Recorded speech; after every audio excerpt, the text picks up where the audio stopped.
Desde que postamos o vídeo sobre por que diabos o pai da Margarida é um cara humano todo fortão, tenho assistido apenas um show para ver que outros mistérios misteriosos ainda faltam explicar. Enquanto fazia isso, encontrei o episódio Corrida pelos Fogos de Artifício. Nesse episódio, os caras conhecem o Hector, o traficante mexicano, amigo do Musculoso, com quem ele claramente teve uma amizade anterior. Mas sobre ele nada sabemos, além do que esse episódio de pouco mais de 10 minutos revela. Por isso, embora explorar o passado criminoso do Musculoso pareça o melhor vídeo possível, não seria tão longo. Então resolvi juntar esse mistério a outros dois menores, pois não conseguiria fazer um vídeo longo sem muita enrolação.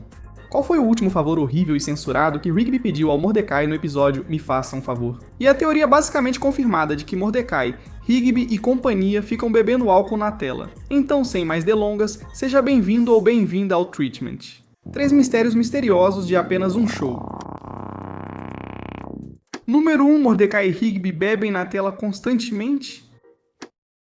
A menos que você tenha vivido debaixo de uma pedra e sem acesso à internet nos últimos 15 anos, com certeza você sabe que Apenas um Show é uma série com muitos elementos bastante adultos, apesar de ser uma propriedade do Cartoon Network. E além da enorme quantidade de piadas impróprias para crianças, temos toda a questão do consumo de substâncias. E não estou falando daquela teoria maluca de que tudo é uma alucinação. Quando era pequeno não notei, mas agora é claro que os refrigerantes e as asinhas não são só isso. Esse tema exige criatividade na terminologia para evitar a ban. Então, antes de tudo... Isso, a seguir vem uma sessão meramente informativa, que de forma alguma promove o uso de álcool ou drogas. Tudo o que é mostrado aqui é um comentário sobre as analogias usadas em Apenas um Show, e surgiu porque achei muito engraçado ver Benson em uma viagem psicodélica depois de tomar um molho ultra apimentado chamado Mississippi Q. O refrigerante é o caso mais óbvio, a ponto de muitos teorizarem que em Apenas um Show, refrigerante é literalmente o nome de uma marca de cervejas. Em vários episódios, eles aparecem com six-packs de cerveja ou refrigerante, bebem várias de uma vez e mantêm a tradição de conversar sobre traumas amorosos no telhado, algo que Mordecai e Rigby seguem fielmente. Na verdade, no episódio O Fim de Semana Mais Longo, vemos diretamente Mordecai e Rigby e o Fantasmão tomando refrigerantes que tiram de um cooler e colocam em sacos de papel. Acontece que, em Apenas um Show, muita gente teoriza que o refrigerante representa esse hábito, porque é muito comum beber com a garrafa dentro de um saco de papel para esconder que é álcool. Tecnicamente, você não está bebendo álcool em público, e por isso, virou quase tradição americana tomar cerveja em sacos de papel. A questão das asinhas não é evidente de início, mas fica clara no episódio Relógio de Ouro da 5ª temporada, quando os garotos comemoram comendo asinhas pelo prêmio do Benson de 1000 dias consecutivos chegando cedo ao trabalho.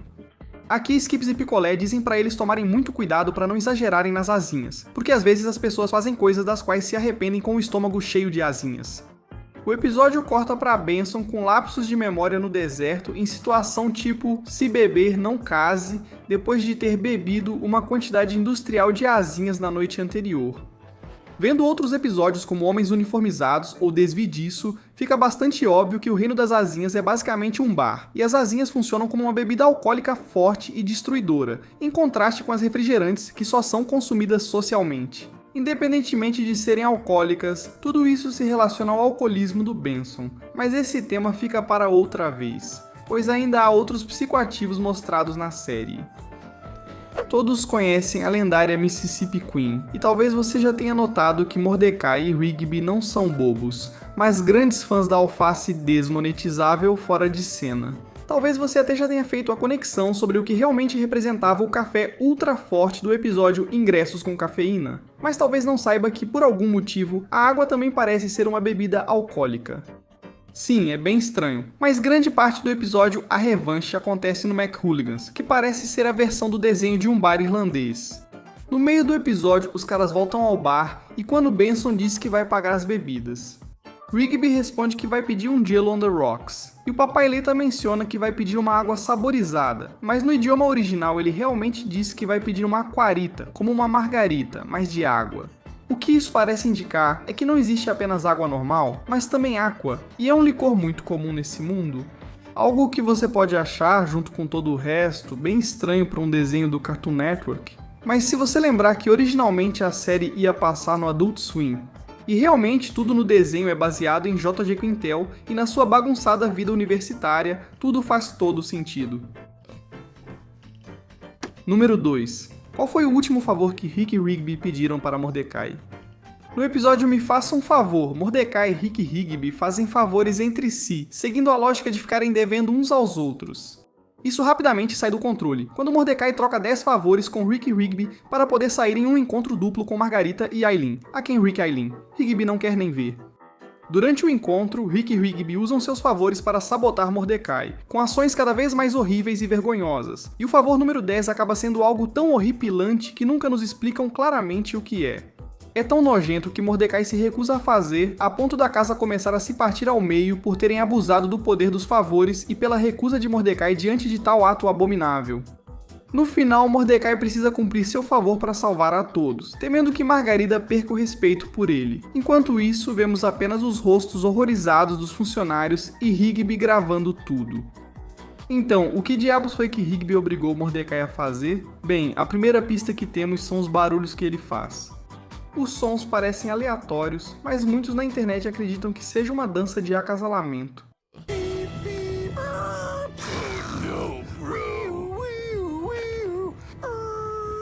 Levando em conta que Mordecai é uma ave e definitivamente não queria estragar as coisas com Margarita. Então, bem, Rigby poderia obrigá-lo a fazer isso justamente para estragar as coisas com Margarita. Mas não me parece algo horrível o suficiente para justificar a reação horrorizada de todos os seus amigos. Li pessoas dizendo que seria mais estranho se ele botasse um ovo, pois Mordecai se aproximou da jornalista. Também disseram que Rigby pediu para ele botar um ovo, já que Mordecai se aconchegou. Isso não funciona nem um pouco do ponto de vista biológico, não. A resposta está em focarmos no que eles dizem, no idioma original, e no que realmente eram os sons que Mordecai fez durante o seu favor. Pois, acontece que em inglês, o episódio se chama Do Me a Solid, traduzido literalmente como Me Faça um Sólido, ao invés de dizer Me Faça um Favor. Nesse contexto, um sólido se refere apenas a um desses favores especiais. Quando contam para Skips o favor nojento do Mordecai, no original, Skips diz: faça um sólido pra gente e faça o seu sólido, como se fosse faça um favor pra gente e faça o seu favor. Mas se dizem pra ele literalmente fazer um sólido na frente de todo mundo, e depois ele se agacha e todo mundo fica horrorizado e enojado, agora tudo parece indicar que ele estava, bem, fazendo um sólido no meio da sala. Sabe, em vez de botar um ovo, ele estava mandando um fax para o diabo. A prova final é que quando Mordecai se agacha, os sons que ele faz são de um caminhão basculante, dependendo de como você chama aí na sua região. E em inglês, um caminhão desse se chama dump truck, um trocadilho muito conveniente com a expressão taking a dump, que em português significa ir ao banheiro e fazer o número 2. Sim, Rigby leva a medalha de pior amigo da história, ao obrigar Mordecai a soltar um barro no meio da sala, enquanto fazia barulhos de caminhão na frente da sua crush, e ainda sendo gravado para a posteridade. Eu gostaria que a resposta fosse menos perturbadora, mas não posso discutir com uma evidência tão sólida. Número 3. Por que Musculoso tem ligações com o cartel? Espera, é por isso que isso é mais ilegal do que a anterior? Ok, sim, esse aqui precisa ser explicado por partes. No episódio intitulado Corrida pelos Fogos de Artifício, Musculoso, Fantasmano, Mordecai e Rigby acabam acendendo prematuramente e acidentalmente todos os fogos da maior festa anual do parque. Por isso, precisam de um fornecedor de fogos bom e barato. E tudo isso antes do pôr do sol, o que significa que eles precisam ir até um dos contatos estranhos do Musculoso, um cara chamado Hector. Hector comanda a fábrica de chiles helenos ao sul da fronteira, e o Musculoso diz que o negócio de fogos de artifício é apenas um trabalho secundário. Mas ao chegar lá, fica mais do que evidente que esse cara é um sujeito volátil e psicopata. E o Feliz Natal, como fica? E a interação tensa está muito mais alinhada com uma venda de drogas do que com uma venda de fogos de artifício. Inclusive, Hector cobra o dobro por serem fogos de artifício de última hora, e para pagar isso ele obriga eles a fazerem uma entrega ultra perigosa para uns amigos dele que definitivamente não fazem parte de uma organização criminosa mexicana. Acontece que esses amigos eram a fachada para uma operação ilegal, e o pacote que eles entregaram era a pólvora, usada na preparação dos chiles helenos mais apimentados do mundo. Ao descobrirem o segredo, são capturados e acorrentados por Hector, que pretende matá-los com um explosivo improvisado feito com chiles helenos. O resto do episódio é bem maluco, mas é bastante padrão para apenas um show. Os caras escapam roubando um fogo de artifício gigante chamado O Diabo e destruindo a fábrica. Eles voltam bem a tempo para o parque, lutam contra Hector, que na verdade é um ciborgue mexicano secreto que usa uma AK-40 e 7 de ouro para ameaçar todo mundo, e o derrotam usando o Diabo, que estava profetizado para acabar com Hector. Um final que nos deixa um monte de perguntas sem resposta, mas só uma que realmente nos interessa. Como diabos o Musculoso conheceu o Hector em primeiro lugar? Olhando mais de perto as interações deles, é evidente que eles foram amigos relativamente próximos no passado. E que, embora Hector não odeie o Musculoso pessoalmente, ele é alguém muito volátil, até mesmo com quem o conhece. Musculoso sabia o código do esconderijo do Hector, conhecia o negócio de fogos de artifício e já trazia o valor exato da caixa em um envelope fechado. Mas realmente não é dada uma resposta direta de como eles se conhecem, embora tenha o pequeno detalhe de que Hector o chama de irmão, e depois pergunta se ele acha que pode resolver tudo recorrendo ao tio Hector para salvá-lo. Alguns teorizam que isso indica que ele era amigo ou chefe do pai do Musculoso diretamente, e daí o comentário do tio Hector. Mas isso não faz sentido, pois o Musculoso nem sabia do real trabalho do pai, algo central no episódio do Salão Trailer ou da Fama. Só para garantir, o pai dele dizia ser caminhoneiro, mas na verdade dirigia empilhadeiras escondido. Nada a ver com ser considerado um irmão pelo líder do cartel das pimentas recheadas explosivas do sul da fronteira. Bem, essa pergunta que estamos fazendo, o Mordecai também faz enquanto eles estão acorrentados ao banco. E é uma piada recorrente na série que o Musculoso sempre conhece um cara. É bem engraçado e vi que alguns acham que pode ser tão simples quanto o Musculoso ter sido popular na escola, e por isso manteve suas amizades por anos. Mas para ser sincero com você, acho que a resposta real para tudo isso vem de outro lugar. Revisando episódio por episódio, percebi que existe um padrão interessante para a maioria dos contatos do Musculoso. Na tela, vemos Mitch conhecer um homem que faz consertos ilegais de carros e um capanga chamado Bob, muito forte. Há também um policial corrupto que afirma saber quebrar a lei, e um sujeito que faz negócios estranhos com um avião, tendo mudado o nome para Toby Paraquedista ou algo assim. E no final do mesmo episódio de Hector, ele até menciona que conhece alguém que entrega grama e terra baratos.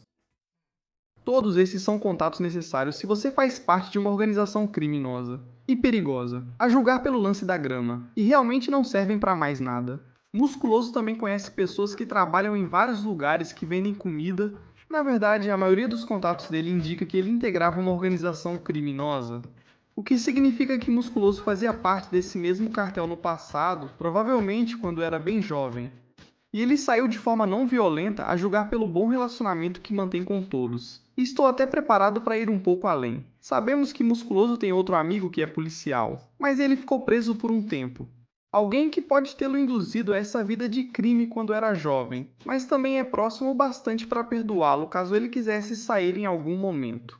Estou falando obviamente do Fantasmão, o irmão do Fantasmano que no episódio Vejo Vocês Lá precisa ser tirado da cadeia pelo Musculoso. É o único personagem recorrente que é próximo bastante do Mitch, e ao mesmo tempo criminoso o suficiente para tê-lo conectado com Hector em um passado distante. Até confirmarem isso ou obtermos mais informações, continua sendo um mistério como exatamente se desenrolou a vida criminosa passada do Musculoso. Então espero que você tenha gostado desse vídeo misterioso e teórico. Então deixe seu like se gostou, inscreva-se para mais vídeos como este. Lembre-se de comentar qualquer outro mistério misterioso que você gostaria que eu cobrisse. Reze para todos os santos que você conhecer para ver se eu consigo terminar o vídeo de Evangelion antes da morte térmica do universo. Até o próximo vídeo. Tchau!